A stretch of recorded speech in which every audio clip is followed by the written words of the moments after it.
Alitonal. Y bueno, hoy vamos a ver metodología. Hoy vamos a la clase número 2 de metodología. Y en esta ocasión lo que vamos a intentar es que la metodología que vayamos a ver la podamos asociar a nuestra práctica clínica, ¿no? Entonces es todo desde el punto de vista de la práctica clínica.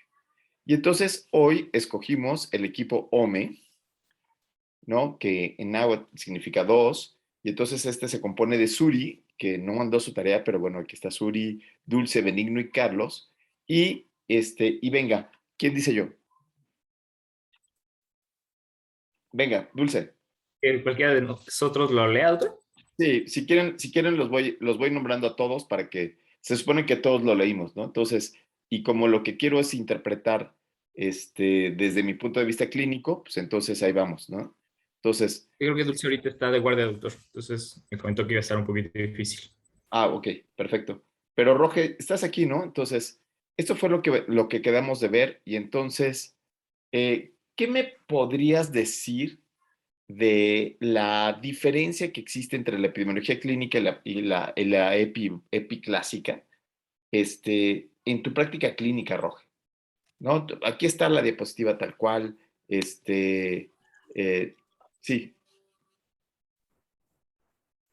¿Cómo crees tú que puedes usar uno u otro? ¿Qué piensas tú de esto que está aquí? Ok, pues en nuestra práctica profesional pues es muy común, yo creo que la medicina clínica, bueno, la epidemiología clínica, porque, bueno, yo me he desempeñado casi siempre en un hospital. Sin embargo, considero que es esencial la medicina preventiva también en este rubro. Por ejemplo, a mí me apasiona mucho la educación para la salud, que es parte de todas estas maniobras que yo me gusta aplicar con mis pacientes porque forman parte de la prevención de complicaciones a largo plazo, ¿no? Entonces aquí también estamos incorporando estas partes de la estadística en, en, en la población en una instancia hospitalaria. Ok, No sé si fui claro, ok. creo que no, ¿verdad? Sí, clarísimo, clarísimo. Ok, ¿y qué te parece esto que parece de repente? A mí me parece que la epidemiología clásica y la clínica tendrían una frontera chiquititita, a veces imperceptible, y a veces muchas de las ocasiones están unidas una con otra. Y incluso yo a veces no veo diferencias cuando leo, por ejemplo, la revista de salud pública del Instituto Nacional de Salud Pública, donde ellos hacen ensayos clínicos y hacen de todo. Entonces, de repente estas diferencias entre uno y otro, estimado Daniel Cale, a mí me parece que están unidas todo con todo, está junto con pegado, sobre todo en la práctica clínica. No sé qué piensas, Daniel. O sea, yo creo que sí, en ciertos rubros sí coinciden, pero la epidemiología clínica o sea, es más como aplicada al paciente y la clásica más a poblaciones. Sí, y que no puedo hacer, de repente la diferencia tendría que ser en las recomendaciones que puedo hacer en uno u otro grupo, ¿no?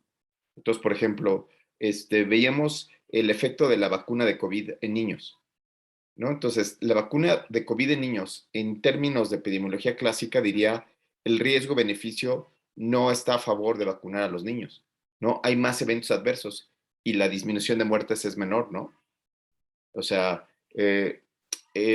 se mueren muy poquitos niños y hay más eventos adversos. Entonces, pues, ¿para qué la pongo? Pero si yo lo pongo, Daniel, desde el punto de vista como papá, diría, yo quiero tener a mi hijo vivo, aún a pesar de los eventos adversos. ¿Me explico? No sé si me doy a entender en este aspecto de la epidemiología clásica con la clínica. José Fabián.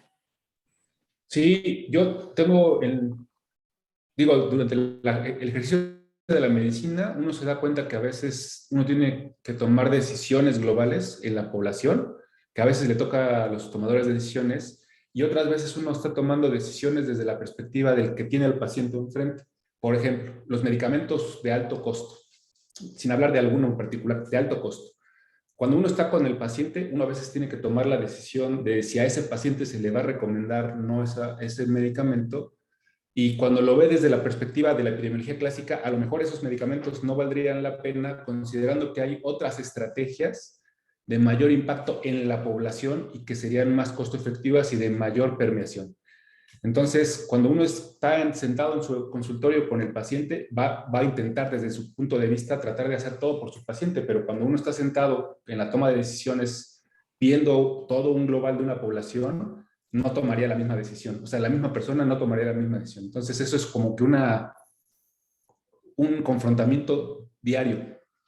Ok, entonces a mí me queda estas dos visiones que se tienen. Uno, que sería para el tomador de decisiones, para la parte global, y que esa parte global a veces no necesariamente tiene que ver en la práctica clínica del uno a uno, ¿no? Entonces, yo creo que ahí está más la diferencia, más que en esta diapositiva, Carlos, ¿no?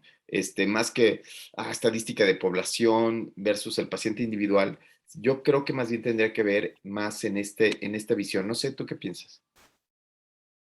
Sí, yo la verdad, doctor, comparto mucho el punto de vista del doctor Fabián y el suyo, que es justo la parte de la epidemiología clínica y clásica a veces es una frontera bastante tenue, pero la verdad es que creo que uno no podría coexistir sin el otro. O sea, la medicina, perdón, la epidemiología clásica nos da como esa visión global de lo que debemos o lo que deberíamos de tomar en cuenta, pero la epidemiología clínica es como ese pincelazo fino para el paciente, para el momento en el que uno está en el consultorio tomando la decisión. Y pongo un ejemplo, creo que bastante claro de, por ejemplo, la consulta que nosotros tenemos en geriatría. Nosotros en geriatría leemos, por ejemplo, pacientes con vértigo. Y casi todos los estudios de pacientes con vértigo te dicen ocupa un antivertiginoso y ocupa fisioterapia.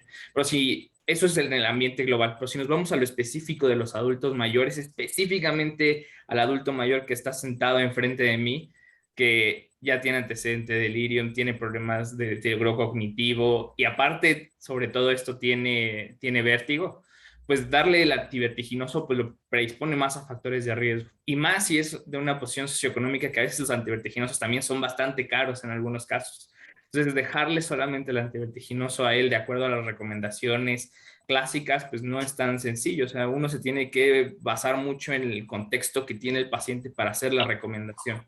Entonces, es ahí donde yo creo que uno no puede coexistir con el otro, pero debemos de tener en cuenta que ambos son importantes para la toma de decisiones en el ambiente médico en este respecto.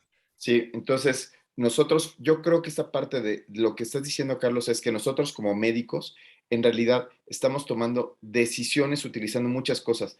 Aquí hablamos solamente de la parte de los estudios científicos, metodológicos, pero también debemos de tomar en cuenta otras circunstancias que tienen que ver con la parte social, con lo que el paciente quiere, como con la lectura, el cariño, el sesgo de halo que se puede tener en un consultorio, etcétera, etcétera. Entonces yo creo que para la clínica esto ayuda y ayuda tanto lo clásico como lo clínico, ayuda a mejorar nuestra práctica clínica. Entonces, por eso creo que es importante conocerlo, ¿no?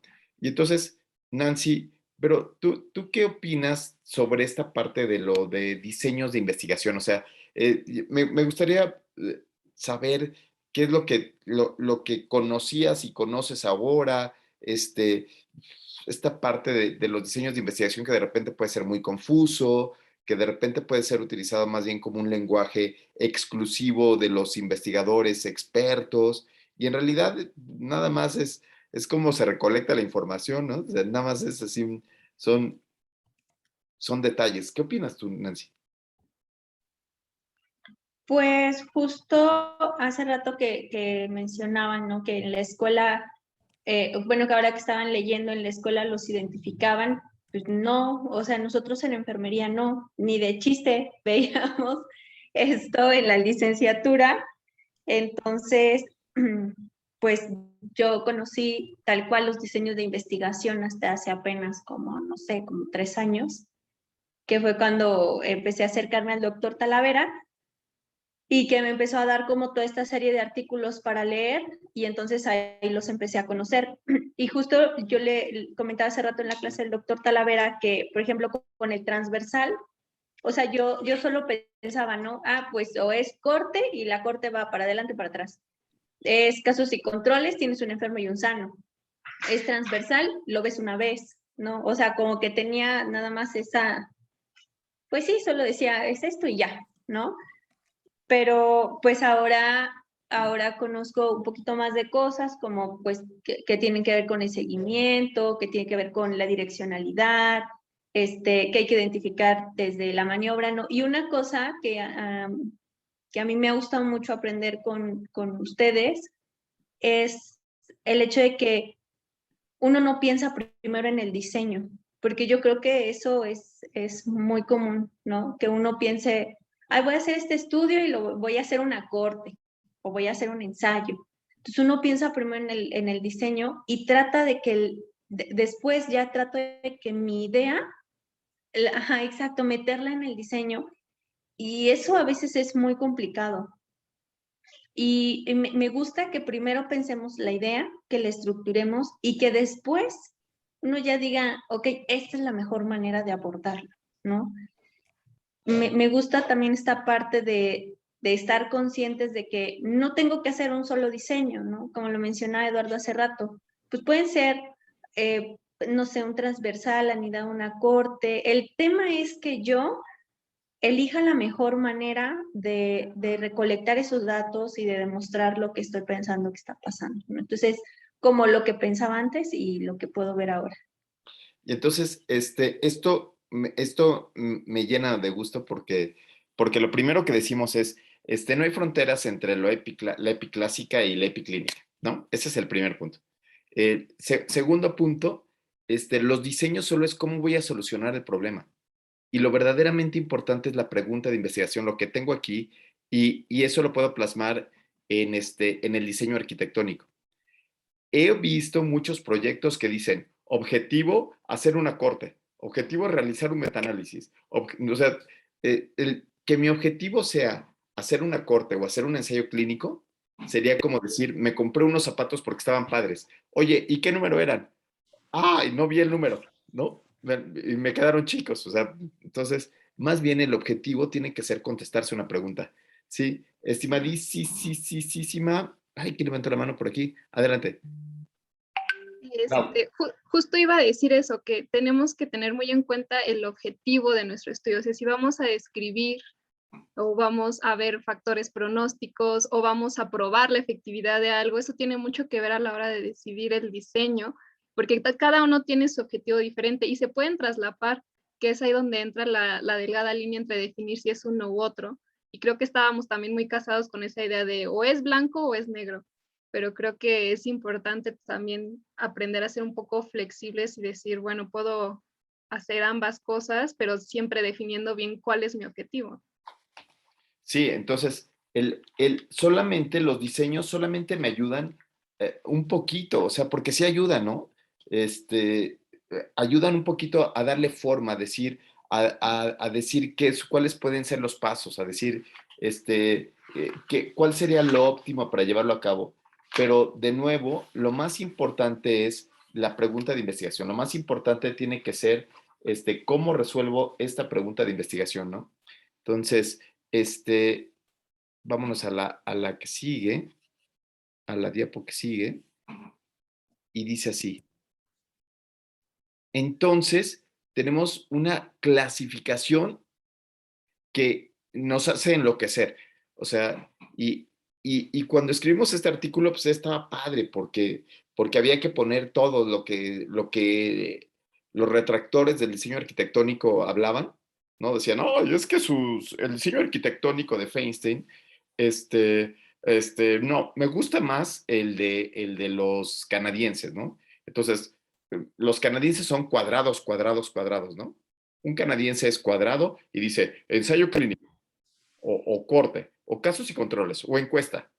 Y nosotros, y digamos que los que hacemos diseño arquitectónico, decimos, bueno, yo puedo resolver un estudio que mire los expedientes y saque los datos, etcétera, etcétera. Y entonces, en ese aspecto, no sé qué piensas tú, estimado Eduardo Arias, sobre esta diapositiva y esta manera, donde tienes a muchas personas, a muchos investigadores alrededor de la vida, dando su opinión. No sé tú qué opines de esta maraña de lenguaje que hay en epidemiología clínica.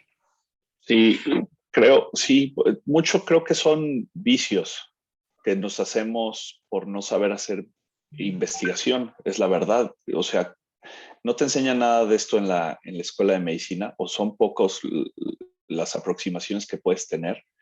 Y lo hemos platicado antes, el diseño arquitectónico para mí fue completamente nuevo, porque la manera tradicional de hacer las cosas es a partir, como decía Nancy, primero piensa en qué tipo de estudio quieres hacer. No, quiero hacer una corte, un estudio de corte, más que realmente pensar en o un ensayo clínico, pero más que contestar una pregunta. De hecho, cuando eres interno o residente, te obsesionas es que es un caso sin controles, retrospectivo, y no estás pensando realmente en la pregunta que quieres responder. También hay muchos vicios en cómo se hace la investigación, lo hemos platicado también, con bases de datos. Entonces, primero es la base de datos y luego ya nos vamos todo a lo retrospectivo y ya vemos dónde encaja, si en un caso sí controles, si en una corte retrospectiva o en un transversal, más que empezar con la pregunta de investigación, hacer el diseño arquitectónico de causa-efecto de proceso y ya de ahí ver cómo se recolecta la información. Creo que es mucho de orden y método, ¿no? Sí, totalmente. Me encantó eso, estimado Daniel, porque sí me hace referencia a, a cómo primero voy a cómo se han planteado los estudios, ¿no? O sea, primero casi es, dime qué tipo de estudio vas a hacer. Y luego, ¿no? Y luego me dices cuál es tu pregunta de investigación. Y eso me recuerda, Irina, eso me recuerda a la medicina basada en evidencias, que a ti no te tocó, a ti ya no te tocó esa época de la medicina basada en evidencias, que fue como por ahí de finales de los años, del siglo pasado, en donde tenían, si es un ensayo clínico es una información relevante, pero si no es un ensayo clínico, si es una corte no es relevante. Y entonces la gente enloqueció con los niveles de evidencia y dejó de ver los sesgos que podrían haber o la pregunta de investigación. No sé si te tocó a ti, Irina, alguna colita de esto de la medicina basada en evidencias. Me acuerdo que en la carrera sí llevé, bueno, yo estoy en la Salle y sí me dieron un poco de PBL, Problem Based Solution, pero, o sea, realmente ya en mi práctica clínica no me tocó así como tal, no. Ya, qué suerte tienes. En Al la final residencia sí había medicina basada en evidencia. Ay, sí, la evidencia, dice, pero además, no, güey, o sea, era una cosa tremebunda de los evidenciólogos que hablaban de esto, más que hablar de algo que fuera científico. Sí, estimadísimo José Fabián. Yo quisiera como que discutirlo a lo mejor un poquito más porque reflexionarlo, ¿no? Yo donde hice medicina y luego vine a la Ciudad de México a hacer la especialidad, me encontré por primera vez con el concepto de medicina basada en la evidencia. No lo vi yo tan cual en la carrera. Yo sé que es de los 80s, ¿no? Del siglo pasado, y la verdad es que no sé qué tanto tengan la impresión los demás de que permeó lentamente en nuestra práctica, por decirlo así, tanto que es todavía que hay cursos de medicina basada en la evidencia. Entiendo que puede que sea muy estricto, muy cuadrado, ¿no? Es una corriente que viene de los epidemiólogos clínicos canadienses, pero sí quería contrarrestar este tipo de pensamiento en el que valía más mi experiencia sin importar mucho la información que existiera en el conocimiento humano, que llevaba a tomar decisiones con muy poquita información, ¿no? Y ahorita ya entiendo que, digo, esto también apenas, pues sí, como decía Eduardo, es como que nuevo, pero no nuevo tanto el diseño, sino nuevo el hecho de que hay una pelea de filosofías de cómo abordar la medicina desde la epidemiología clínica, para tratar de entender realmente el fenómeno de la enfermedad en los pacientes y poder aplicar toda esa información que está revuelta entre la epidemiología clínica y la epidemiología clásica, para poderla aplicar finalmente en la toma de decisiones del día a día.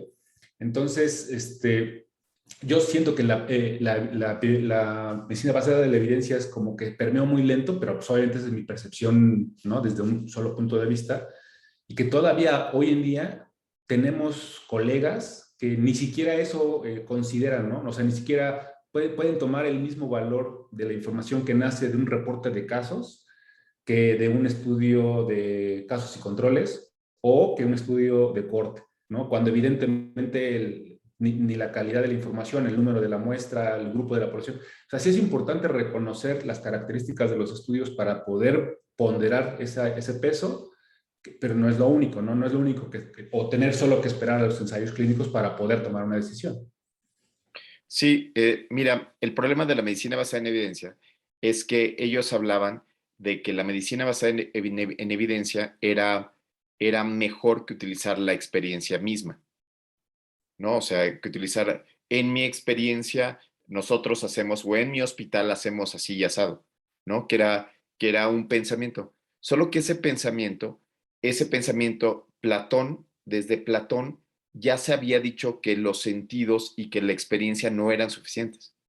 Y entonces toda la medicina se había volcado a poder reconocer cuáles eran la etiología, las causas, etcétera, etcétera. Es decir, la medicina basada en evidencia no significa que sea un movimiento nuevo con respecto a que los médicos basemos nuestro conocimiento en estudios. Es decir, en esa parte no tiene nada que ver, no es nuevo. Y no quieren decir y no queremos decir que hay que usar la experiencia, sino lo nuevo que ellos dicen es que los estudios son mejores por el tipo de diseño metodológico. Es decir, que si es un ensayo clínico yo lo hago muy bien y que si es una corte no está tan bien hecho y si es un casos y controles, pues ya es como un poco de popó, ¿no? Mezclada. Y si es una encuesta, es popó en la planta del tenis, ¿no? Ya hecha. Y si es un casos y controles, digo, y si es un caso clínico o una serie de casos, eso ya es irrelevante. Eso ya es nada, es ningún conocimiento. Entonces lo que se decía es que no se podían tomar decisiones frente al paciente si no se tenía un estudio que me ayudara a tomar la decisión. Un estudio que me dijera qué hacer, hago o no hago, como si fuera robot. Y entonces aquí en Estados Unidos eso permeó en una medicina que se llamó medicina defensiva. Entonces, la medicina defensiva llevó a guías de práctica clínica. Y entonces la guía de práctica clínica lo que hacía es, tómale la mastografía, ¿no? Tómale el Papa Nicolau, hazlo, no lo hagas, quitándole la libertad a los médicos, quitando la libertad de tener un juicio clínico y de poder plasmar esto que veíamos en donde es un conjunto de todo, la práctica clínica. Es un conjunto de cuál es la epidemiología, ¿no? Que es una encuesta, cuál es la epidemiología de los virus que se encuentran actualmente, cuáles son los tratamientos que se han dado anteriormente y si estos podrían ser los que son los medicamentos que le llamamos off-label, que nos permiten guiarnos. Entonces, la medicina no es reduccionista a vamos a hacer exactamente A con B con C, sino la medicina se convierte en un concepto enorme en donde tienes que leer cuáles son las preferencias que tiene tu paciente, que tienes que entender cuáles son los entornos, los costos que va presentando y se vuelve muy complejo, ¿no? Por eso es que cayó medicina basada en evidencia y surgió GRADE, ¿no? Surge GRADE y surgen otros conceptos adelantados en donde se veían los sesgos que podían presentar cada uno de los estudios. Ay, pero discúlpame, José Fabián, que te haya quitado la palabra, porque esto me encanta esta parte de la reflexión de la medicina, de la filosofía de la medicina. No, ya, era eso. La verdad es que sí me gusta discutirlo. Creo que apagó su micro, Doc. Vas, Roger. No, nada más les quería comentar respecto a eso de práctica basada en evidencia. Usted menciona que en medicina ya tiene un camino recorrido, sin embargo, en enfermería ahorita se está viendo una boga muy importante del movimiento y muchos de los estudios que ahora sugieren en enfermería es precisamente basado en evidencia, pero dejando de lado todo lo que ya mencionó, que ya han vivido de parte de los médicos. Entonces creo que nosotros ahorita que estamos aquí como enfermeros tenemos una gran oportunidad de ver el camino que ya recorrieron para no cometer esos errores.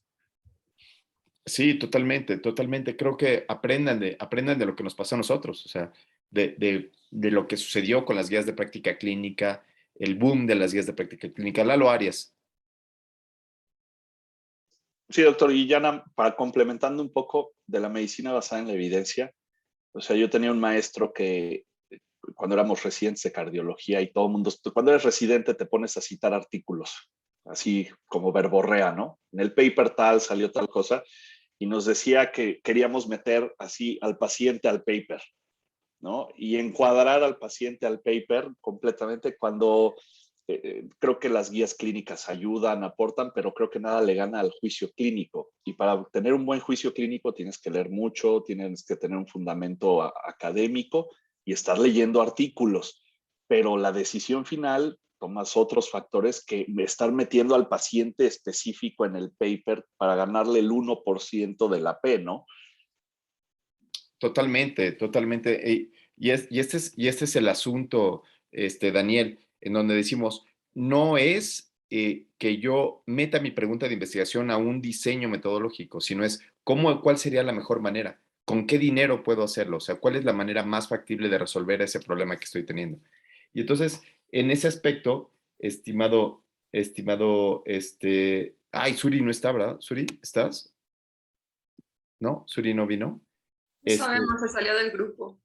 Doctor, creo que tenía una situación, pero no sé si se lo comento. Si quiere, se lo comento después yo. Ya, ok. Lau, entonces en este aspecto, lo que podríamos decir es que la neta camioneta, todo puede entrar a estos dos grupos. ¿A causa y efecto o estudios de proceso? ¿Qué opinas de este modo reduccionista de ver la medicina, Lau? O sea, o es causalidad o es proceso. ¡Wow! Bueno. A mí esto me explotó, así esto cuando lo aprendí así, ¡ah! Me volvió loco. Cuéntame, ¿qué? Bueno, en un estudio de proceso creo que lo que más importa es ver de las características de la prueba la sensibilidad y la especificidad, ¿no? Porque estás comparando una prueba contra el gold estándar. Y en los estudios de causalidad buscas riesgo y pronóstico. Un riesgo es pues asociar los factores en el sujeto para ver si desarrolla la enfermedad, y el pronóstico son las características que ya están en la enfermedad y ver su desenlace. Entonces no sé si, o sea, para mí eso fue como que la diferencia entre esos dos diseños, pues. Sí, yo creo que la diferencia es que los estudios de causa-efecto lo que intentan ver es si lo que estoy buscando, que es la maniobra, va a modificar o va a dar algún tipo de resultado. Y entonces aquí tenemos etiología, tenemos estudio de fármacos, tenemos estudios genéticos, ¿no? Entonces, entra prácticamente todo, pero que cause algo, que modifique, que provoque algo. Y entonces ahí dices, la causalidad, que es un verdadero problema desde el punto de vista filosófico, desde el punto de vista científico, la causalidad es un problema muy grave, pero reducirlo a lo que vio Sir Isaac Newton, en donde toda acción corresponde a una reacción de manera secundaria, es maravilloso. Es así como el péndulo, como estar viendo un péndulo, como va y viene y dices, wow, ¿no? Entonces es así de simple. Se vuelve complejo, yo sé que empieza a tener sus complejidades, pero los estudios de causa-efecto vienen en ese mundo. Ahora, los estudios de proceso parece que son muy similares en su diseño. Pero un estudio de proceso, la idea es completamente distinta. Es cómo se desempeña una prueba. Y entonces aquí la palabra desempeño, que me gusta mucho en inglés, como dicen ellos, dicen performance, ¿no? Entonces, el performance o desempeño de una prueba dice, ¿qué también funciona esta prueba en frente de otra?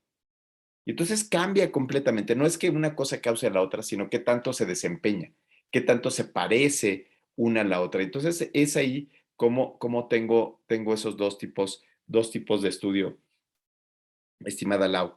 Irina, y entonces, ¿qué te parece ahora, ya que entendimos que era el diseño metodológico, ahora entenderlo desde el punto de vista metodológico. Suena interesante, o sea, no está tan locochón, ¿no? Pues creo que solito te lleva, ¿no? O sea, si ya entendiste como la estructura, hacia dónde te va a llevar, si es causa-efecto, si es proceso, ya de ahí tú te vas a ir hacia dónde vas a hacer tu análisis, o sea, ay, ¿cómo lo digo? Creo que no estoy haciendo. Sí, creo que vas bien. ¿Mandé? Vas perfecto. Más bien, o sea, ¿qué enfoque tú le quieres dar? Si quieres comparar, si quieres un ensayo clínico, entonces de ahí tú vas a escoger qué estudio vas a utilizar para resolver tu pregunta inicial. O sea, lo principal es, pues, qué es lo que quieres estudiar y de ahí, pues, lo que vas a escoger para responder esa pregunta. Sí, y fíjate que me gustaría, Manuel, me gustaría que ahora pensaras en lo que vimos la clase anterior. La clase anterior que vimos la reglamentación, que vimos la historia, etcétera, etcétera. Quisiera que lo plasmaras ahorita, que lo intentaras unir de por qué hay esta necesidad de jerarquizar la información y ponerle nombre, ponerle ensayo clínico, corte, casos y controles, ¿no? No sé si me explico, Emanuel.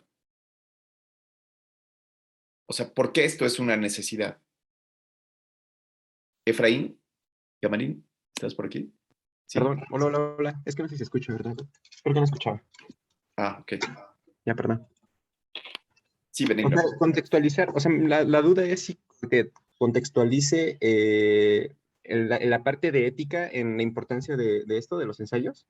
Sí, de la jerarquización, o sea, porque si bien tenemos así, esto es la base de todo, ¿estás de acuerdo? O sea, tengo estudios que son de causa-efecto, pero se tuvieron que jerarquizar, se tuvieron que hacer estas jerarquías y se tuvieron que ponerle nombres y apellidos para que tuvieran unas características de cada una de las cosas.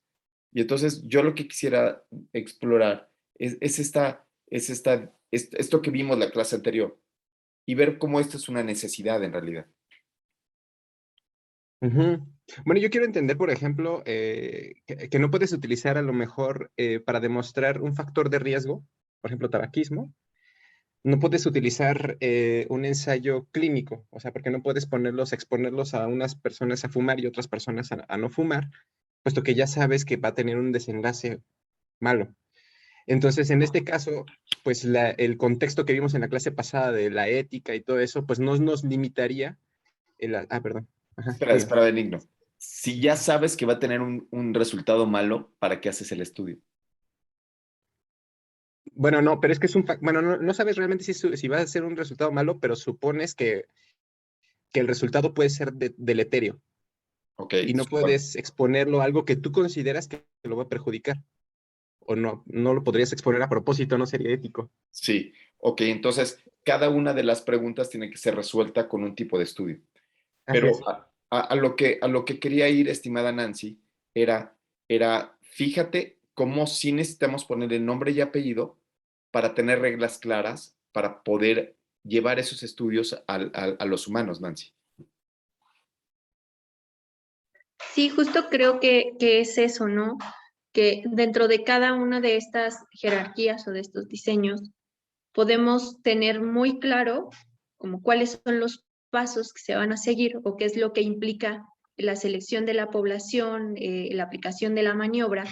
Y entonces de ahí, creo yo que a partir de ahí es donde la bioética dice, a ver, la investigación con humanos, que es que le puede causar un riesgo mayor, que sería el ensayo clínico, no, tienes que tener estas precauciones.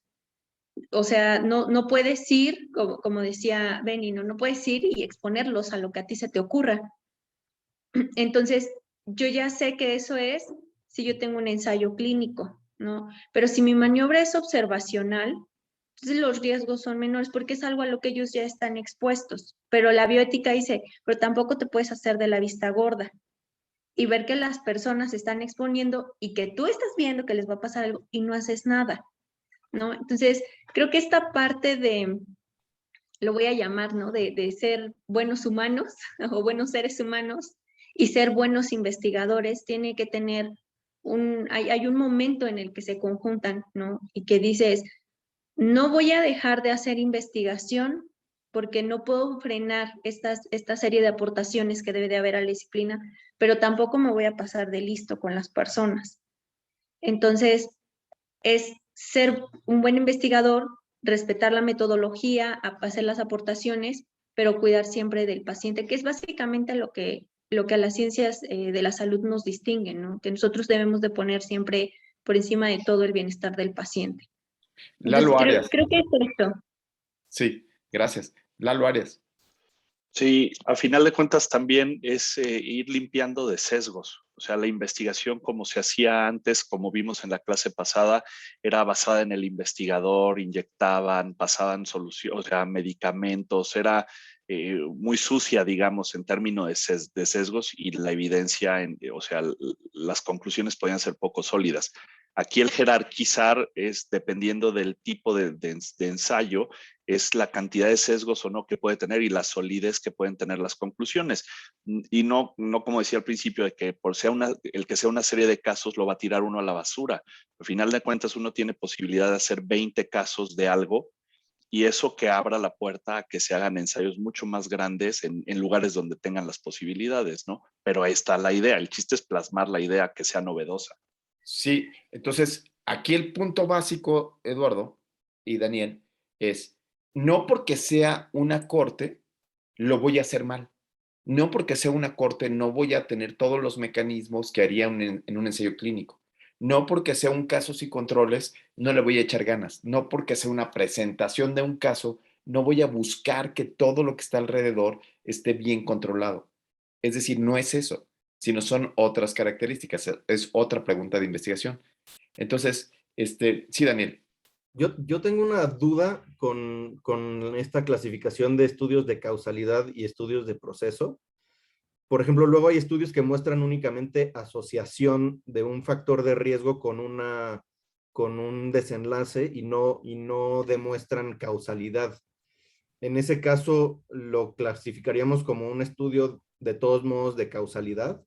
Sí, fíjate que el punto de demostrar causalidad es un punto muy difícil, o sea, decir que algo es causa de la otra cosa es muy difícil porque muchas veces la causa y el efecto son muy duros. Por ejemplo, ¿cuál pudiera ser la causa del cáncer de pulmón? Y alguien podría ser reduccionista y decir, la causa del cáncer de pulmón es el número de cigarros. Y otra persona podría decir, no es el número de cigarros, sino es también las características fenotípicas genéticas del individuo, en donde hay unos que se predisponen más. Y otro puede decir, no, además de eso es el ambiente, porque no es lo mismo estar en un ambiente de borrachos fumadores en donde todo el tiempo estás oliendo humo que estar en casa, ¿no? Entonces, por eso es que no se asume causalidad completamente, sino que volvemos al modelo multicausal. Pero el diseño de causa-efecto, intentando solamente simplificarlo para entenderlo, diría que yo debo de tener en un estudio que las personas no tengan cáncer de pulmón al inicio, los expongo a la maniobra y al final tienen. Y después podemos juguetear con el universo de circunstancias que van alrededor de la causalidad, ¿sí? Pero por eso es que se dice que no reflejan causa-efecto. Sin embargo, los estudios que llevaron a cabo eso sí son estudios tipo causa-efecto. ¿Me explico? Entonces ahí sí hay una asociación tipo causa-efecto. Sí, sí, adelante, estimado Efraín Camarín. Sí, doctor. Bueno, yo solo me quería mencionar que nosotros le damos la jerarquización a estos estudios de acuerdo al diseño que tiene cada uno o a lo tan, ¿cómo llamar? Quisquilloso que tenemos que ser o los requisitos que debemos de cumplir para hacer un ensayo clínico aleatorizado. Sin embargo, pues existen, no porque sea un ensayo clínico, tiene que ser superior a una corte. Existen cortes muy bien diseñadas que son superiores a un ensayo clínico diseñado con una mala metodología, ¿no? Entonces, esta jerarquización pues es un poco subjetiva. Por otra parte, también el hecho de hacer un ensayo clínico, pues requerimos tener una capacidad de reclutamiento y que tiene que ver con la prevalencia de la enfermedad, la incidencia de la enfermedad Y si no tenemos nosotros tantos pacientes, pues no, aunque quiera yo meter pacientes con cierta enfermedad que es muy rara, no voy a lograr 5 pacientes en 10 años. Entonces, en ese caso me voy a una corte retrospectiva donde sabemos que ya tenemos un grupo de pacientes con esa enfermedad y pues me voy hacia el diseño de intentar buscar la causa. Y bueno, creo que eso era todo, doctor. Perdón. Sí, pero Efraín, acuérdate que respiramos profundo y decimos, ¿cómo te toca esta jerarquización para tu práctica clínica? O sea, cómo la vives en la práctica clínica? Bueno, sí, finalmente, teniendo en cuenta esta jerarquización, pues supongamos que tuviéramos un ensayo clínico aleatorizado con una buena metodología que ya la analizamos de forma adecuada, de forma completa y tiene un diseño adecuado, tendría mucho más peso en una evidencia obtenida de un ensayo clínico aleatorizado que de una corte, y mucho más, y a su vez del casos y controles, por esta jerarquización. Pero obviamente teniendo en cuenta que no haya sesgos, que el análisis esté adecuado, que la muestra sea correcta, que el tamaño de muestra, todo esto.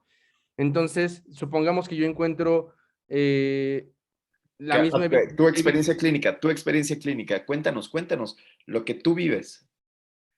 Bueno, tú vives, un caso que me dice, ¿sabes qué? Los ensayos clínicos en diabetes mellitus han demostrado que la metformina no disminuye la mortalidad, pero una corte dice que disminuye un poquito, entonces pues ya yo le doy metformina. Cuéntame, saca tu yo interno. Es que realmente lo que hemos visto, bueno, por ejemplo, ahorita que estoy haciendo oncología, los ensayos clínicos son prácticamente o casi exclusivos de tratamientos nuevos, de tratamientos novedosos. Entonces, se compara un medicamento contra el tratamiento estándar de ese entonces o el mejor tratamiento de ese entonces, y las cortes las ocupamos, creo que más como para factores de riesgo, pronósticos y para otro tipo de datos que nos importan en. Buenísimo. Buenísimo. Nancy Facho, por favor, saca tu yo interno en tu práctica clínica con esta diapositiva de prolectivo, retrolectivo, retroprolectivo. La locura. Esto es volvernos absolutamente. Es que el estudio es prolectivo, no es retrospectivo, es retroprospectivo, prolectivo, either, neither, tomato, potato. O sea, ¿qué pasa con esto? Bueno, es que en realidad yo tenía una duda. Ok, perdóname. Quiero preguntar, porque estamos viendo la jerarquización y todo ese tema, pero justo por lo que me he enfrentado en la práctica clínica, ¿dónde quedan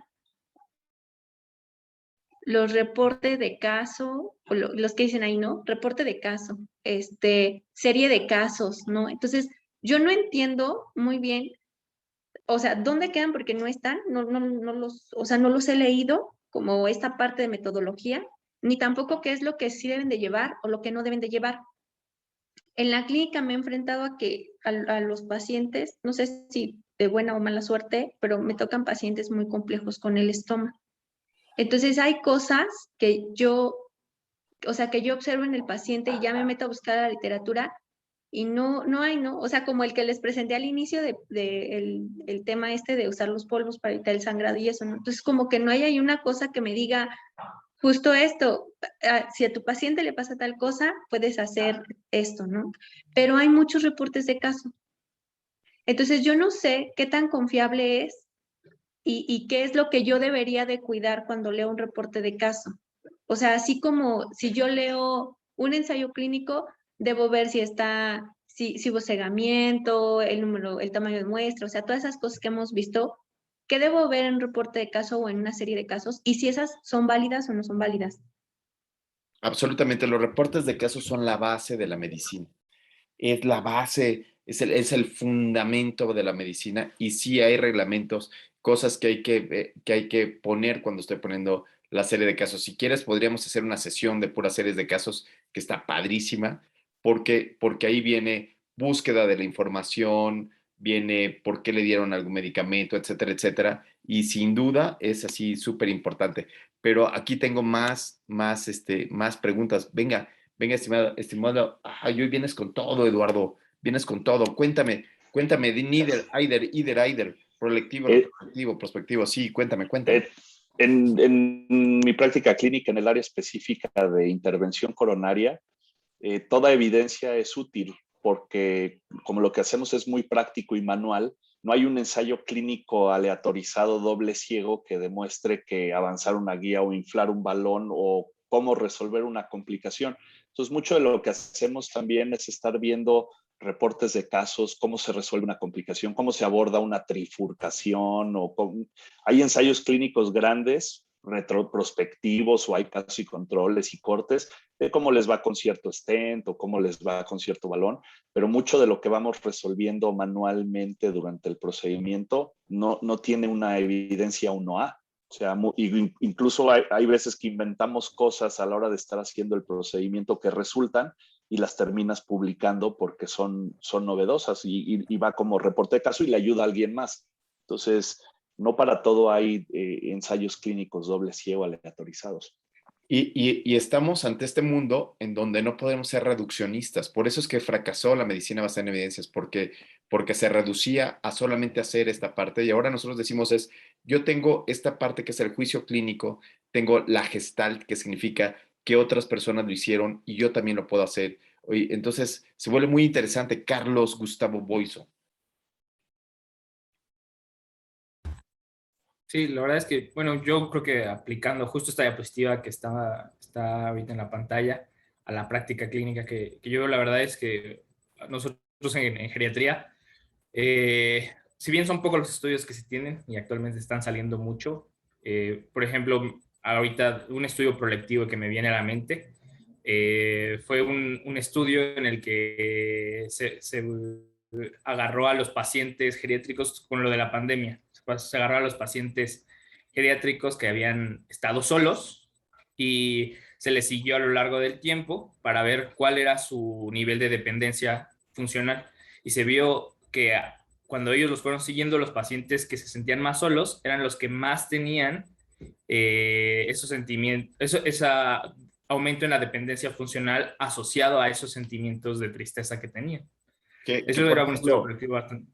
Que, por ejemplo, en ese caso de estudio prolectivo, Carlos, sería muy difícil hacerlo retrolectivo por el sesgo de memoria, porque se les podría haber olvidado ese momento y porque se podría modificar en ese acompañamiento totalmente. Lau, y tú en tu experiencia de estos estudios prolectivo, retrolectivo, así, ay, charros, o sea, me hago bolas, ya no sé, ¿qué les digo? Yo tenía una duda, de hecho, a lo mejor un poco tonta, pero no sé si... Espera, Laura. Esto que acabas de decir tiene que ver con yo soy fanático de un cuate que se llama Carl Pearson. Y Carl Pearson decía, no hay preguntas tontas, solamente hay tontos que no preguntan. Sí, Okay. Entonces no hay ninguna pregunta tonta, todas son relevantes y probablemente no tengamos respuesta a la mayoría de ellas. No, yo creo que sí, esta sí. Prolectivo, prospectivo, ¿es lo mismo? Retroprolectivo, retrospectivo, porque no sé si es solamente el tecnicismo de la palabra o si realmente hay una diferencia entre lo de la información, recolectar la información o ver la información de un lado a otro. Ay, qué bueno que Dulce levantó la mano porque esa pregunta está bien difícil. Dulce, ¿qué le podrías decir? ¿Qué le respondes? ¿Es lo mismo prolectivo que prospectivo? Justo cuando discutimos la presentación en nuestro equipo tuvimos la misma duda y nos lo resolvimos así. Usted díganos, doctor, si esto fue correcto. Retrolectivo, prolectivo y retroprolectivo es la manera en la que tú recabas datos. O sea, es como que yo lo entendí así, es poner un monito justo en esta diapositiva que tiene Carlos y decir en qué momento te pones para recolectar datos. Si te pones antes de la maniobra, si te pones ya terminado el desenlace, o si te pones en medio y volteas hacia atrás y hacia adelante. Y lo de retrospectivo y prospectivo es la manera en la que tú diriges tu estudio. Si vas a evaluarlo de manera retrospectiva y volteas para ver todos los desenlaces de algún estado basal después de una maniobra, o prospectivo, si te pones al inicio del estado basal y evalúas la maniobra hasta que termine el desenlace. Pero sí difiere del momento en el que tú recopilas datos. Ayer platicábamos con Benny que él, por ejemplo, en un estudio que estaba haciendo, quería ver el desenlace de inmunoterapia, por ejemplo, ¿no? Pero cuando él empezó a recopilar datos, no todos habían llegado al desenlace. Entonces eso quiere decir que estaba en retroprospectivo, o sea, estaba a la mitad de este estudio. Yo no sé si me pude explicar y si te pude ayudar, y no sé si esto es correcto, doctor. Bueno, yo no lo sé, ¿eh? Yo soy el profesor y tendré que saberlo, ¿no? Discúlpenme, no lo sé todo, o sea, no lo sé.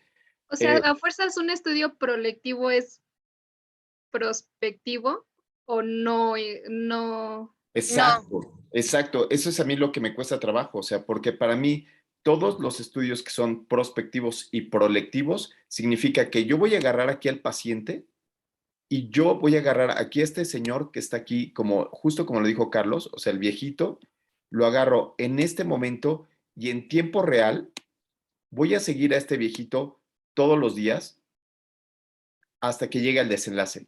Es decir, yo acompaño al paciente. Pero un estudio transversal, entonces yo a este sujeto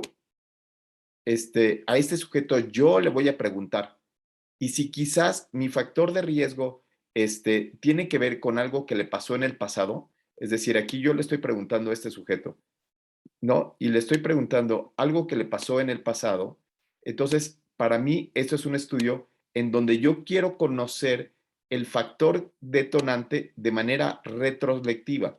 Entonces, a mí me parece que cambiarle, ponerle, que sea distinto, retrospectivo, retrolectivo, a mí me gusta más utilizarlo, a mí, me gusta más utilizarlo como sinónimo. ¿Por qué?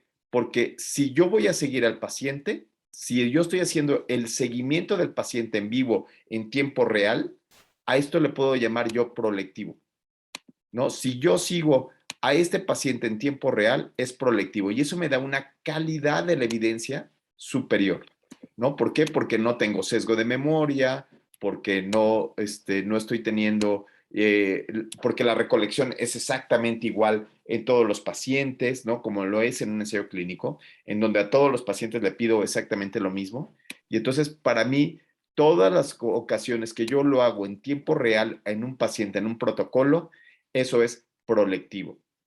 Y retrolectivo sería este estudio donde me lo invento yo y voy a buscar los expedientes y voy a ver si el expediente lo tiene, ¿no? Si el expediente tiene todos los datos que yo estoy buscando, pero ya pasó el efecto, ya pasó el resultado, entonces a eso yo le llamo retrolectivo, ¿no? Y además le pongo retrolectivo y retrospectivo, lo utilizo como sinónimo. Y los estudios que son retroprolectivos, justo como me decías, se me ocurrió hacerlo y tengo los expedientes que me pueden ayudar a volver a hacer la historia y puedo seguir a este paciente en tiempo real. Que sería, a mí en mi práctica clínica, sería el paciente que ya me llegó tratado por otro sujeto y que ya me trae los estudios y yo hago mi diagnóstico y puedo seguir al paciente de manera hacia adelante. Pero Carlos, ¿tú qué nos podrías decir? ¿Son sinónimos, no son sinónimos? ¿Te gusta la palabrita prolectivo en latín o prefieres en otro idioma? ¿Cómo te gusta? A mí me gusta más el francés, doctor, pero Prolectivo. yo he entendido más esta parte de retrolectivo, retrospectivo, o sea, no es tanto la direccionalidad, sino es más bien lo que se busque con la palabra. Porque, por ejemplo, yo tengo entendido, lo que había leído es que retrospectivo se refiere más al fenómeno. O sea, si uno está viendo el fenómeno hacia el pasado, es retrospectivo. Mientras que retrolectivo, la diferencia no es el fenómeno, sino es cómo capturo la información. Es retrolectivo cuando capturo la información hacia el pasado. Que si bien es cierto que se pueden, o sea, que son cosas bastante similares y yo creo que, así como decía Lau, no se pueden diferenciar el uno del otro. O sea, yo no puedo ver un fenómeno en el pasado y no agarrar la información del pasado. O sea, a fuerza algo que sea retrospectivo tiene que ser retrolectivo. Lo mismo con el caso del prolectivo, pero se refiere más a lo que yo estoy haciendo. Si estoy viendo un fenómeno, es retrospectivo. Si estoy adquiriendo la información, es retrolectivo. Ok, muy bien, muy buena explicación. Dulce. Gracias. Yo también puedo opinar algo. Claro, Dulce. Yo creo que no son sinónimos, doctor, perdón, No, pero sí lo estudiamos mucho justo en nuestro equipo y y sí quiero decirle, retrolectivo o la palabra lectivo viene justo de cuando, imagínate una libreta donde tú vas a empezar a escribir y vas a empezar a recapitular, a recabar los datos. Y justo del ejemplo que usted está dando, doctor, en el que el paciente te llega ya con estudios que lo vio antes un doctor, ¿no? Y tú lo vas a seguir en el tiempo, pues estás poniendo, recabando datos a la mitad del proceso de la enfermedad del paciente, ¿no? Y aunque vas a ver de manera retrospectiva, o sea, retrospectivo es como justo nos explicó Carlos, o sea, es del efecto, si tú vas a ver hacia atrás todo el protocolo. Pero retrolectivo no sería sinónimo porque es el momento en el que tú agarras tu libreta y empiezas a escribir esos datos. Entonces, yo creo que no son sinónimos, aunque sí van de la mano porque no puedes hacer un estudio prospectivo sin que sea prolectivo. Nada más que decir eso. Ok, Dulcecita. Entonces, no son sinónimos, pero son lo mismo.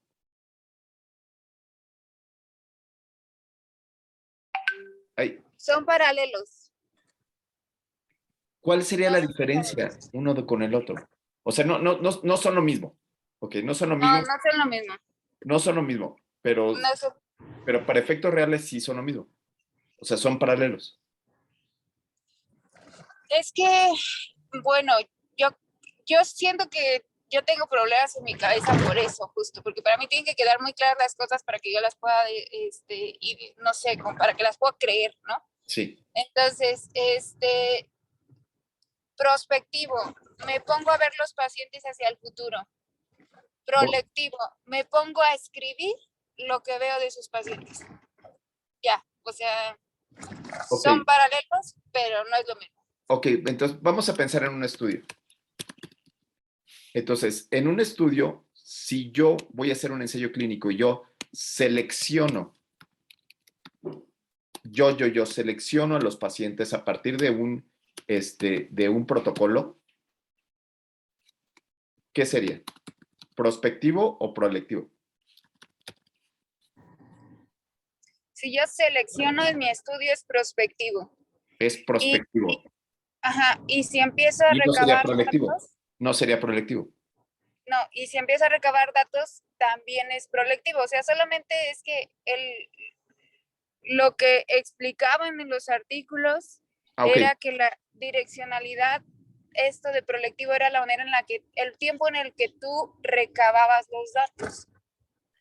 Ok, entonces prospectivo sería lo que yo hago el plan y prolectivo cuando ya lo ejecuto. Exactamente. De hecho, Benny encontró un artículo donde explica y realmente los marca diferentes, o sea, no como sinónimos. No sé si lo tenga a la mano, pero nos lo mandó y valdría la pena compartirlo con todos porque a mí me parece que ahí queda claro que no son sinónimos, pero que sí le agrega una acción de recabar datos la palabra prolectivo. Ok, entonces cuando lo llevo a cabo es prolectivo y cuando lo sueño es prospectivo. Sí, cuando veo la manera en la que quiero evaluar el efecto, sí, prospectivo. O sea, también en el artículo que pasó Carlos decía... Espera, van antes que tú, perdóname. Ay, perdón. No. Entonces, ok, entonces en mis sueños es prospectivo, pero cuando ya lo ejecuto en un paciente es prolectivo. ¿Sí? ¿Así es, Dulce? Sí, doctor. Bueno, no quiero decirle sueños porque pues obviamente cuando tú planteas un protocolo lo estás, soñando. Pues sí, sueños, lo visualizas, ajá. Cuando lo visualizo en un protocolo. Es muy mágico eso de los sueños, ajá. Cuando lo visualizo en un protocolo, o sea, cuando saco mi bola de cristal es prospectivo, pero en la Tierra los humanos cuando hacemos el estudio, le llamamos prolectivo o retrolectivo. O retroprospectivo. Exactamente, por eso dices, Ok, mi ok. estudio va a ser prospectivo. Ok, O para mi- los seres videntes es retrospectivo, prospectivo. Para los simples humanos lo llamaremos prolectivo y retrolectivo. Me gusta eso. Me gusta, buenísimo. Nancy Facho. Nancy. Yo no entiendo. Yo siempre, bueno, yo los aprendí como sinónimos, así tal cual como usted lo planteaba al inicio, Ajá.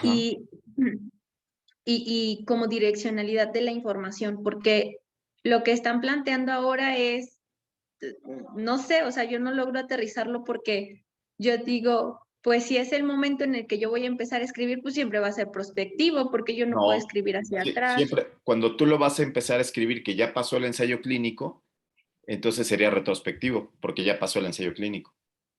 Pero, Ajá, pero, pero pero la selección de los pacientes es prolectiva. O sea, digamos que ya se acabó el estudio, ¿no? Ya, este cuate seleccionó. Porque lo que nos dice Dulce es que en el pensamiento, cuando yo lo estoy pensando, entonces todo sería retrospectivo, ¿no? Cuando yo voy a escribir un artículo, todo el análisis sería retrospectivo, ¿no? ¿No, Dulce? Cuando voy a hacer el protocolo, Si quiero evaluar el efecto hacia atrás, sería retrospectivo, y si lo quiero evaluar hacia adelante, me voy a poner con el paciente desde el inicio, sería prospectivo. ok, Sí. cuando estoy escribiendo el artículo, que ya acabé de hacerlo, sería retrospectivo. Y cuando estoy haciendo el protocolo, sería prospectivo. ¿Es así? Sí. ¿Sí? Que ¿Y Carlos cuándo, me ayude. y cuándo sería y retro? ¿Está bien? ese no es el momento de la pesquisa, y entonces es cuando se ve si el momento de la pesquisa es concurrente con el estado basal o es divergente del estado basal. Eso sería prolectivo. Esa sería la selección de los pacientes. Exacto, pesquisa es retrolectivo, prolectivo, así es. La pesquisa es cuando tú agarras al paciente y empiezas a escribir. Dulce dice, cuando estoy pensándolo es prospectivo. Cuando está en mi mente y apenas lo voy a vaciar es prospectivo. Y cuando ya pasó el evento es retrospectivo, ¿cierto? Cuando ya estoy escribiendo el ensayo clínico, que fue prolectivo. ¿Sí? Daniel Kay. No, Lau, antes de eso estaba Lau, ¿verdad? Lau. Y después Y Daniel. también tiene que ver mucho en cómo ocurre el fenómeno, ¿no? O sea, retrospectivo, prospectivo, es si ya ocurrió fenómeno, si apenas va a ocurrir, o eso vi en el artículo que mandó Carlos, pero ¿Cómo lo soñamos? ya no quiero más controversia, No, perdón. está bien, está padre la controversia. A mí me gusta la controversia. Daniel Kale, ¿qué piensas tú? Yo siento que esto bueno, sí, de lo prolectivo y prospectivo es únicamente para justificar cierto tipo de estudios. Por ejemplo, las cortes retrospectivas son como de los pocos ejemplos en los que pueden ser... Retrolectivas. Corte retrolectiva es Sí. aquella donde yo selecciono al paciente. La corte retrolectiva es aquella donde yo selecciono al paciente cuando ya pasó el resultado.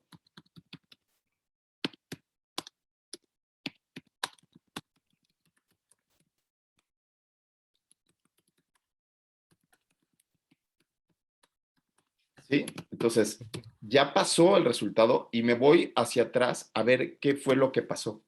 Y entonces, pero no tiene nada que ver con prospectivo y retrospectivo. Es una corte retrolectiva, Así es. pero es prospectivo, ¿no? Sí, es lo que dicen ellos. Y es como de las pocas excepciones en las cuales difieren un estudio prolectivo de uno retrospectivo, ¿no? O sea, casi siempre coinciden si es prolectivo o prospectivo o retrospectivo y retrolectivo. Excepto en esto, no sé. No, entonces, bueno, según lo que nos dice Dulce nos dice es que es prospectivo, retrospectivo según lo que yo pienso, lo que está en mi mente. Ya no quiero participar, doctor, gracias. Ay, no, no, no, no, está buenísimo, porque la verdad es que no, yo no he visto, yo no he encontrado la solución, yo no sé, y lo dije yo, Dulcecita, te lo juro por mi vida que yo no sé. Por eso es que yo solamente selecciono uno, el prolectivo y el retrolectivo, pensando en el paciente. Pero yo no sé, te lo juro, te lo juro, te lo juro. Carlos, ¿tú sí sabes?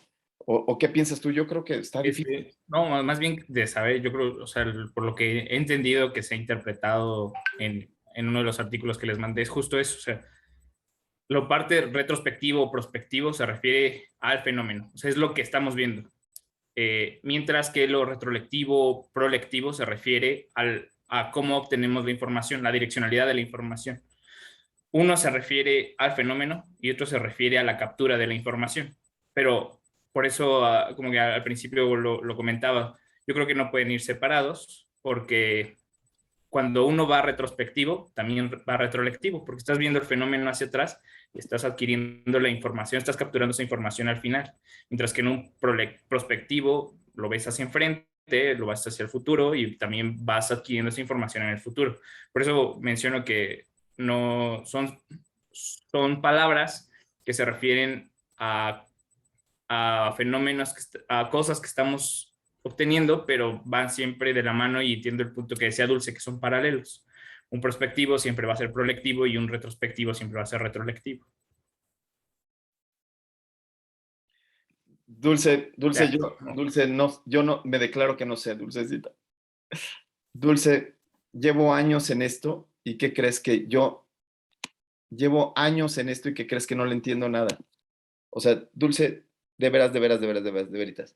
Yo no le entiendo. Yo me declaro que me siento incapaz de dar mi punto de vista porque simple y llanamente yo creo que son sinónimos, ¿no? O sea, parece ser que sí puede ser que tenga otro punto de vista, pero creo que no vale la pena ni siquiera enfrascarse en una discusión porque van tan paralelos o van tan juntos, si es que sí son distintos, ¿no? Que yo prefiero nada más llamarle de un modo porque me siento a gusto. Entonces, ay, no sé, Dulce, si eso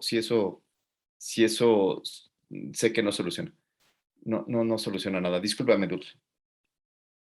Bueno, sigamos respirando profundo y veamos si esto nos ayuda a la práctica clínica, ¿no? En la práctica clínica nos ayudará a saber si es prolectivo o retrospectivo, no lo sé.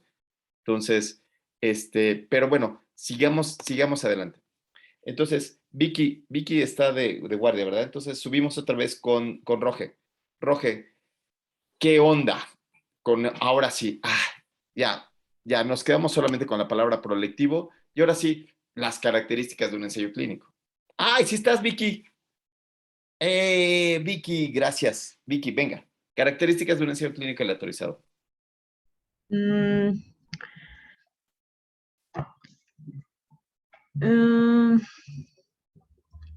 Ya sabíamos, ¿no? Que entonces. Sí. Ya. ¿Qué es lo que vemos? ¿Qué tipo de estudio es un ensayo clínico? Es prospectivo. ¿Causa-efecto o proceso? Causa-efecto. Prolectivo o prospectivo, o prolectivo y prospectivo, o prospectivo. Prospectivo. ¿Qué significa eso de longitudinal y transversal? Longitudinal se refiere a que lo vas a seguir en el tiempo, como en diferentes fases, y un transversal es que vas a hacer la medición o tu maniobra en un solo momento. Ok, José Fabián, tú mero. Sí, como dice Vicky, sobre todo el número de mediciones, ¿no? En el estudio transversal, la recolección de la información, el momento de la información se hace en un solo momento de la historia o de la evolución de los casos, y en el caso de los longitudinales se hacen varias mediciones. En la práctica clínica, eso pues obviamente sí puede pasar que tengas una primera impresión con un paciente y en ese momento tengas que reconstruir toda la historia que tiene y tengas que estimar un pronóstico hacia adelante, aunque solo tengas una valoración. Y lo ideal sería que tú puedas obtener, obviamente, varias valoraciones en el transcurso, le puedas dar seguimiento para que puedas ir evaluando qué tanto se está comportando la enfermedad a como tú conoces la historia natural de la enfermedad, si se está modificando esa historia con las intervenciones que tú estás haciendo o de plano no se está comportando. Ahora, si tu historia natural está bien clara y tú tienes intervenciones claras de cuánto puedes estimar que puede mejorar o no, y no comporta así, también puedes estimar que la enfermedad a la que te estás, al paciente y su enfermedad a la que te estás presentando, también tiene un comportamiento diferente, más agresivo o más benévolo, que a veces sí pasa eso en el espectro de todas las enfermedades, ¿no? Hablamos de diabetes tipo 2 y no todas las diabetes tipo 2 se comportan igual. Entonces, eso en la clínica es muy importante porque los estudios, o en este caso las mediciones longitudinales, nos pueden ayudar a tener mejor precisión sobre la evolución y la evolución y el diagnóstico y pronóstico que va a tener el paciente. Y entonces aquí quizás este sea uno de los puntos jerárquicos más importantes. O sea, el tomarlo de manera proactiva del paciente y darle seguimiento varias veces, eso quizás pudiera ser el punto más importante de por qué los ensayos clínicos son tan importantes. Entonces, pero podríamos hacer el resumen, Vicky, que los estudios en los ensayos clínicos son de causa-efecto, son experimentales, son proactivos todos, ¿sí? Y que son longitudinales porque miden en más de 2 ocasiones, en 2 o más ocasiones, ¿no? Entonces, no es que sea un momento, no es esta parte de hablar de tiempo, sino hablar de mediciones, no hablar de la parte esotérica de tiempo, sino hablar cuántas veces mediste al paciente, ¿no? Bueno, lo medí en el estado basal, cuando lo incluí, fueron aleatorizados y después hice una medición a los 6 meses y otra medición al año. Eso lo hace longitudinal, ¿no? Y entonces, ahora, ha habido una locura cuando se habla de cuasi experimento y estudios experimentales y cuasi experimentales. Estimado Roge, ¿qué se entiende eso con cuasi experimental? Sí, también encontré algo al respecto y yo lo que pude leer es que cuando la maniobra está aleatorizada es cuando se le considera un experimento y cuando es no aleatorizada es un cuasi experimento. Ok, entonces el efecto de la aleatorización cambia muchísimo. Entonces, muchos de nosotros creemos que si el estudio no fue aleatorizado, ni siquiera debería de llamarse cuasi experimento, sino sería una cohorte. Está siguiendo a los pacientes donde se les otorgó el tratamiento por alguna razón, ¿no? Cuasi experimento es como decir, ¿no? Yo me acuerdo muy bien cuando nos decían los cirujanos de la palabra casi, ¿no? Decías, ¿le tomaste las muestras? Y nosotros decíamos, casi, porque estoy a punto de írsela a tomar, ¿no? O aquel paciente que sale y le dice, doctor, ¿cómo le fue a mi paciente?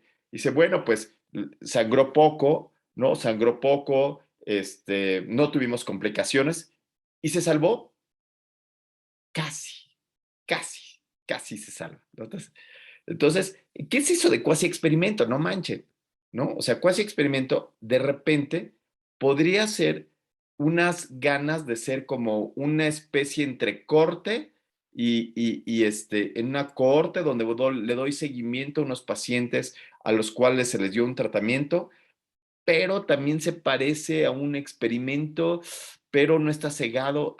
Está difícil, Eduardo Arias. Pero también sería un poco injusto catalogarlo como corte, ¿no? Porque en el corte uno no pone la maniobra, o sea, el investigador no pone, sino simplemente mide la exposición o ve, pero en el experimento el investigador pone la maniobra, ¿no? O sea, dice, vamos a darle tal medicamento explícitamente, mientras que en la corte es, bueno, vamos viendo cómo les fue, pero yo no la impuse, vamos viendo cómo les fue en este. Entonces también es como un término medio, pero pudiera ser también un poquito injusto para el investigador el encasillarlo como una corte cuando uno está poniendo una maniobra que puede ser novedosa, ¿no? Claro. Aunque no esté a la autorizada. Sí, claro. El problema son los sesgos de la falta de la autorización, ¿no? Los sesgos, el cegamiento, el seguimiento inconstante, etcétera, etcétera. Pero hoy en día, por ejemplo, los estudios de vida real, donde vemos qué es lo que pasa con la asignación no aleatoria, es decir, los del ABC dan remdesivir y los del IMSS damos ivermectina, y vemos cómo les va al tiempo. Eso ayuda muchísimo, hablar de estos estudios de vida real, en donde no todo es el ensayo clínico aleatorizado con un seguimiento muy así, o el cuasi experimental, ¿no? Y entonces, entonces ahí está. Sí, Carlos, y después Nancy. Sí, ya, yo creo que lo dijo estupendamente el doctor Arias. Se me hace también un poco injusto esa parte de a lo mejor encasillar que un ensayo clínico que no fue aleatorizado directamente como una corte, porque ya lo dijo el doctor Arias. Nosotros en el ensayo clínico establecemos la maniobra, mientras que en la corte la maniobra ya estaba ahí, Dios la puso, Buda la puso, pero nosotros como investigadores no la pusimos. Entonces, aparte también consideremos que nosotros intentamos hacer una investigación lo más ético posible, ¿no? No se me haría justo a lo mejor yo hacer un ensayo clínico con remdesivir e ivermectina a estas alturas, pensando pues, que yo ya sé que el ivermectina, pues no, o sea, a lo mejor hasta más bien les causa más efectos, más desenlaces adversos. Entonces, también la cuestión ética nos ayuda a ser sorteada con los estudios cuasi experimentales. Yo no puedo poner a un sujeto en riesgo para un ensayo clínico, mejor no los aleatorizo y que lo tomo de alguna otra parte, esa parte de la comparación, ese segmento de la comparación que yo necesito para un ensayo clínico. Ok. Fanny, Nancy. ¿De dónde me sacó el nombre de Fanny? Perdóname, es que estás aquí entre Nancy y bueno, perdóname. Entre Nancy y Facio, dice. Entre Nancy y Facio, exacto. Ya se me olvidó lo que iba a decir, no es cierto. Bueno, entonces platícanos qué es una corte. Mejor dinos. Bueno. Entonces, lo único que quiero es que me enumeres. Bueno, la corte, de acuerdo a lo que dicta la información, la medicina basada en evidencia, es el segundo de mejor calidad en información. Y bueno, mide la maniobra, que en este caso la maniobra sería la exposición, que es justo lo que comentaba Eduardo y Carlos, ¿no? En la corte nosotros no manipulamos la maniobra, ya está ahí. Y bueno, esta maniobra o esta exposición siempre debe darse antes del desenlace. Entonces, y la característica... si es antes del desenlace, es un estudio de corte. Digo, es un estudio de causa-efecto. ¿Sí? Es un estudio de causa-efecto. ¿Y cuántas veces se mide en la corte? Se mide varias veces porque las cortes son longitudinales, es su segunda característica más importante. Muy bien. Y es esto que discutíamos con Carlos y con Eduardo, ¿observacional o experimental? Observacional.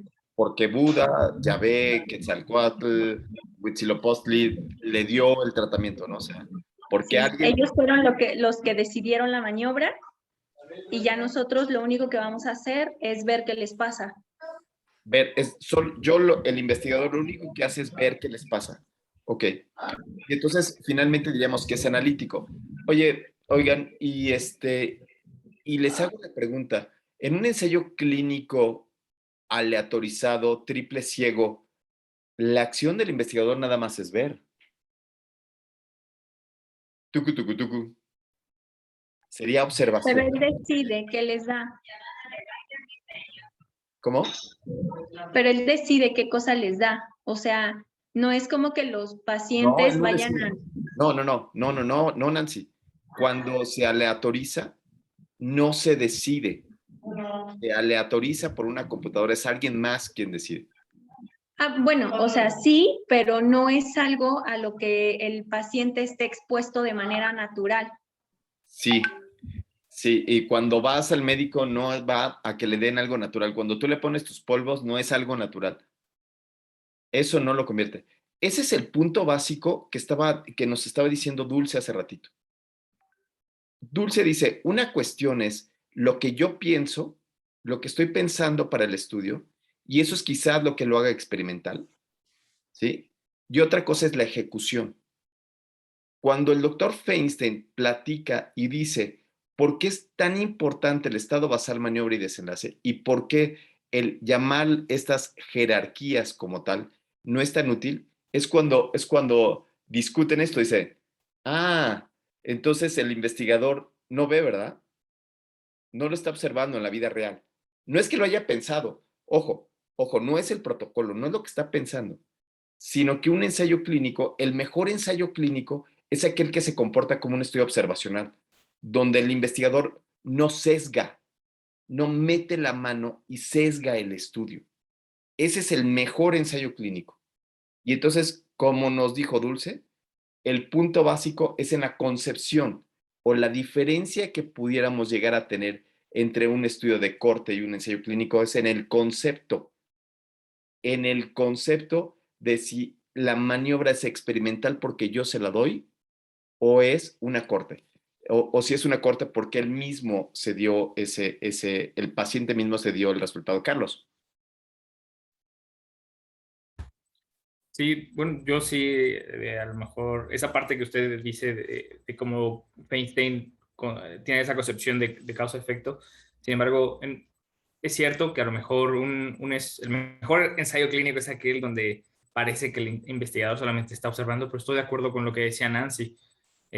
No es que nosotros no pongamos, no es un ambiente natural, tampoco es algo controlado del todo. O sea, aquí nosotros en el ensayo clínico directamente voy a ocupar el ejemplo que pusimos de quimioterapia. En la quimioterapia nosotros decidimos el fármaco que se va a dar. A lo mejor yo como investigador no voy a decidir aleatoriamente, yo no voy a decir a quién sí y a quién no. Sin embargo, yo estoy imponiendo la maniobra en el contexto. No fue cualquier otra persona, sino fue el investigador quien puso la maniobra en el contexto, y eso es lo que hace que se diferencie el ensayo clínico de la corte, porque aquí el investigador sí decidió qué poner y qué no hace, aunque haya sido así, exponerlos al sol 20 minutos más, fue el investigador quien lo decidió. Entonces, eso es lo que siento que es como el core, el núcleo de la diferencia entre una cosa y otra. Absolutamente. Entonces, el núcleo es el investigador decide, ¿no? El investigador decide hacerlo o no hacerlo. El investigador hace el protocolo pensando en si hace o no se hace. Y la ejecución es distinta. Entonces, por ejemplo, en la ejecución de un estudio de una corte retrolectiva, yo puedo ver igual la quimioterapia A con la quimioterapia B. ¿Qué fue lo que pasó? No, sí, porque de repente sí tenemos colegas que les gusta hacer off-labels, ¿no? O sea, utilizar medicamentos off-label, y entonces uno va hacia atrás y va a ver cómo les fue, ¿no? Aquí sería, el ensayo clínico sería, yo decido y yo lo veo. A mí lo que me encanta de los ensayos clínicos es la comparación contra placebo, ¿no? Entonces, esta comparación contra placebo es quizás una de las grandes diferencias que existen con las cortes. No quimioterapia A contra quimioterapia B, ¿sabes? Sino quimioterapia A contra placebo. O sea, buscando en realidad la eficacia del evento, ¿no? Entonces, cuando se habla de quimioterapias, se ocupa el doble DOMI, por ejemplo, que podría ser, le doy quimioterapia, finjo quimioterapia y puedo fingir que le estoy dando quimioterapia IV o quimioterapia tomada. Entonces tengo que tener domis, que significaría placebos para cada una de las cosas, ¿no? Entonces es sumamente interesante lo que sucede alrededor de los ensayos clínicos y las cortes, y solamente les dejo esto, o sea, que el diseño y que el nombre de ensayo clínico tiene que ver más con la parte del diseño metodológico que con la observación del investigador. El investigador casi siempre nos vamos a quedar como observadores de un fenómeno. Pero, ¿qué pasa con el estudio de casos y controles, estimada Claudia Contreras? Clau, ¿qué pasa con este estudio de casos y controles? Clau, ya se fue.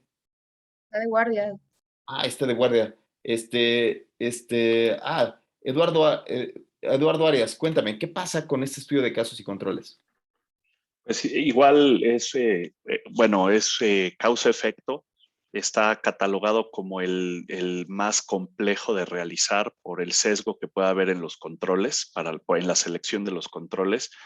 Es de característica observacional y retrospectivo, ¿no? Y puede ser longitudinal o transversal dependiendo del tiempo, pero es digamos, el más complejo, ¿no?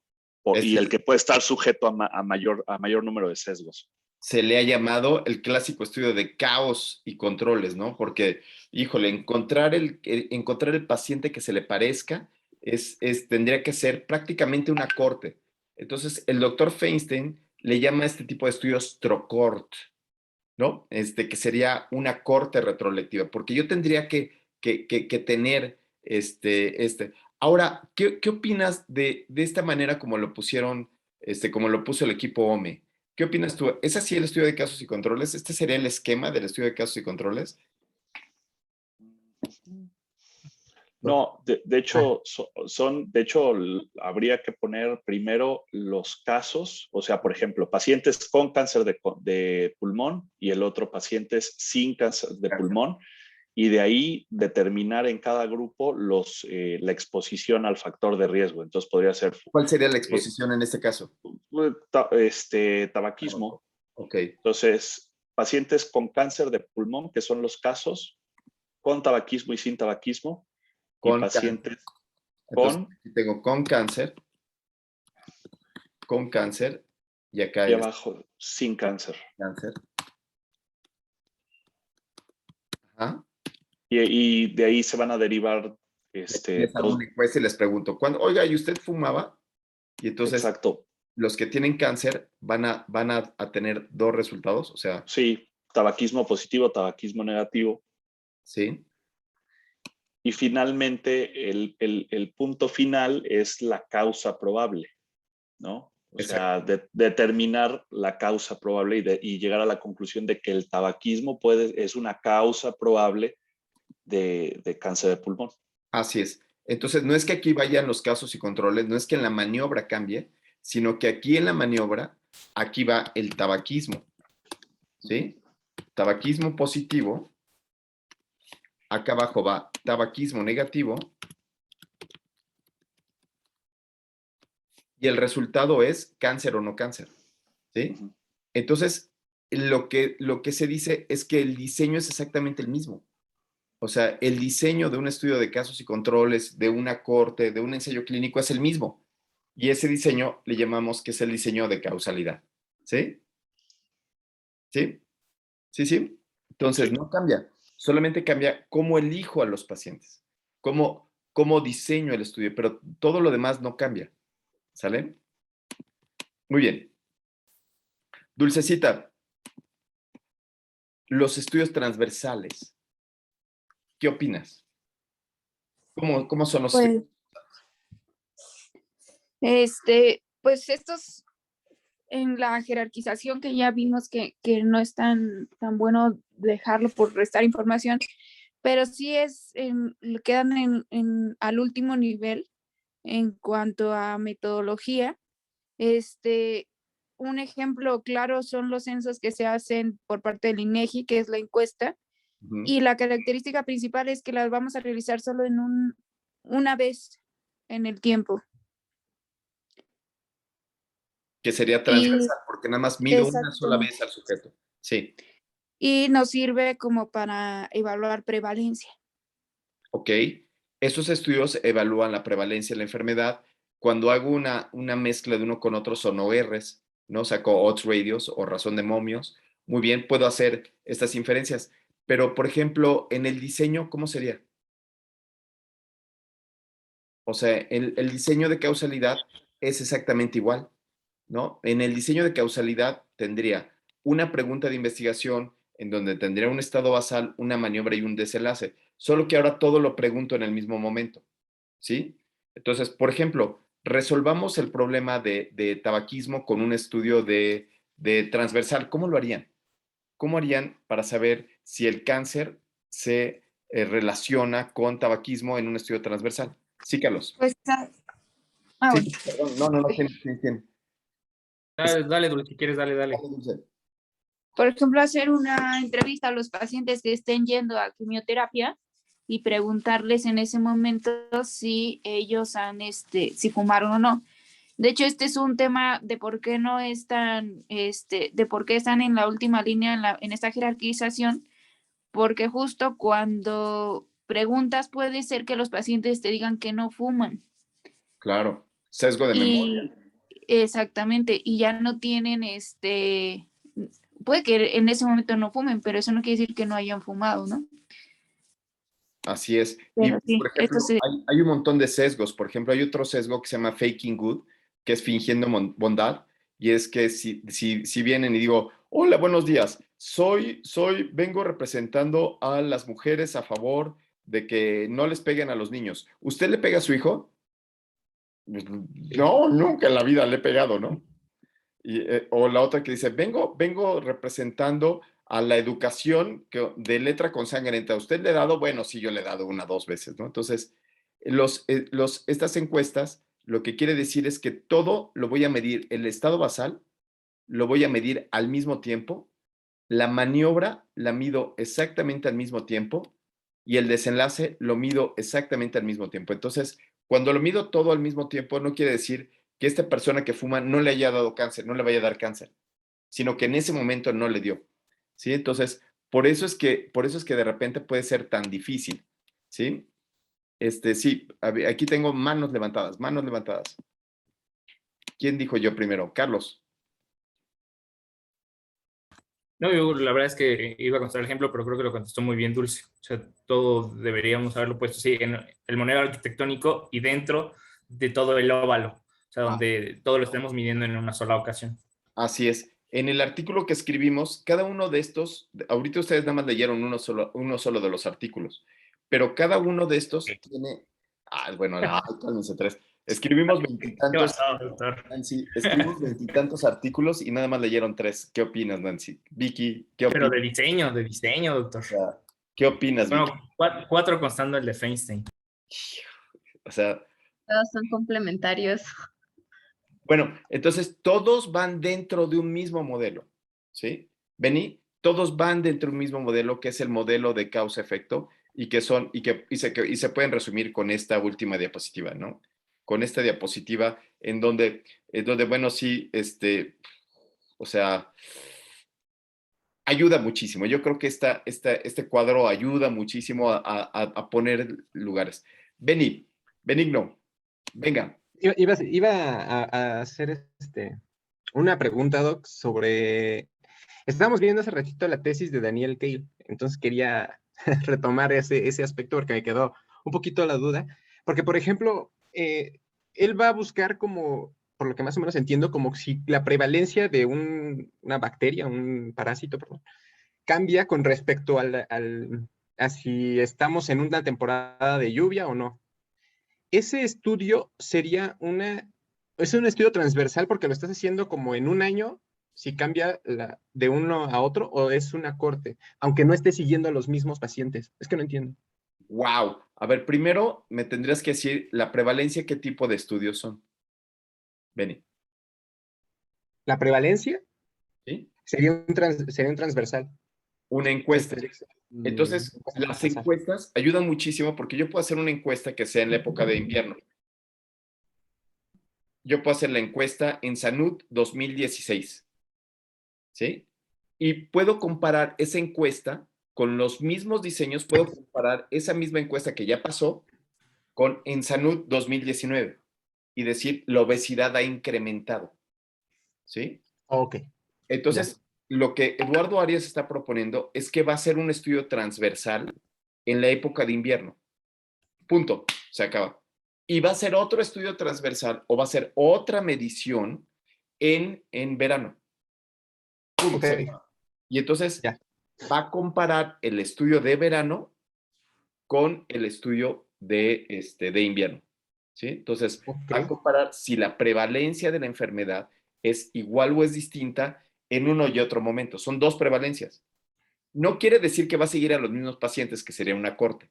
Si sigue al mismo paciente, muchas veces en invierno y en verano, y ve si le da o no le da, esa es una corte. Ese es otro estudio. Es un estudio que estaría buenísimo, pero se va a tardar toda la vida, se le va a caer el pelo, o sea, no manches, o sea, le van a salir canas, o sea, no manches. Pero él dice, lo que voy a hacer es solamente en ese momento y lo comparo con el otro. ¿Tiene sesgos? Claro que tiene sesgos. No son los mismos sujetos, puede ser que sean condiciones distintas, puede pasar muchísimas cosas.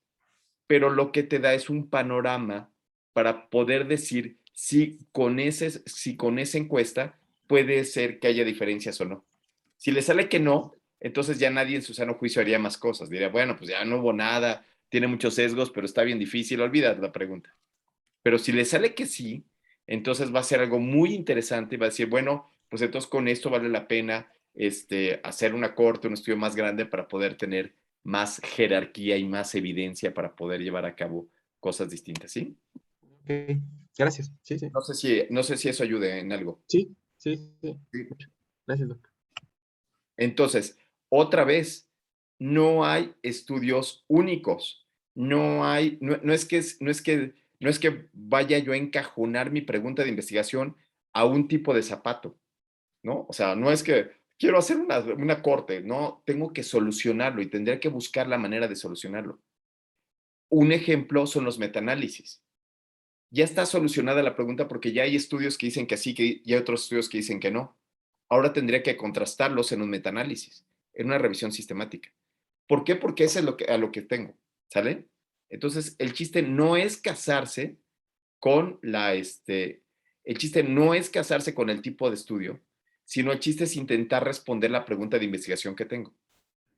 El chiste es decir, ¿cuál es mi pregunta de investigación y cómo lo voy a resolver más que con el tipo de estudio? ¿Sale? Ay, qué clase tan difícil, Dulce. Dulce, esto está dificilísimo. Y es una manera nada más de cómo intentar responderlo, ¿no? Entonces, y ¿sabes qué, Dulcecita? La peor parte es que cada comité de investigación lo ve a su manera. Cada comité tiene su manera, si es corte, si no es corte, si es prospectivo, si no es retrospectivo. Entonces, híjole, lo único que habría que decir es, no se claven en las texturas, ¿no? Y entonces, dependiendo de lo que los vaya diciendo cada comité, y casi es como ir adaptándolo. Lo que ustedes tienen que saber es de qué les sirve a ustedes en su práctica clínica tener este conocimiento. Quizás lo que a mí más me sirva es que cada uno de los estudios tiene sus limitantes y sus pros. Cada estudio tiene sus pros y sus contras. Y el chiste de esto sería entenderle con cuál estoy más seguro, con cuál me siento más tranquilo y con cuál entiendo más, ¿no?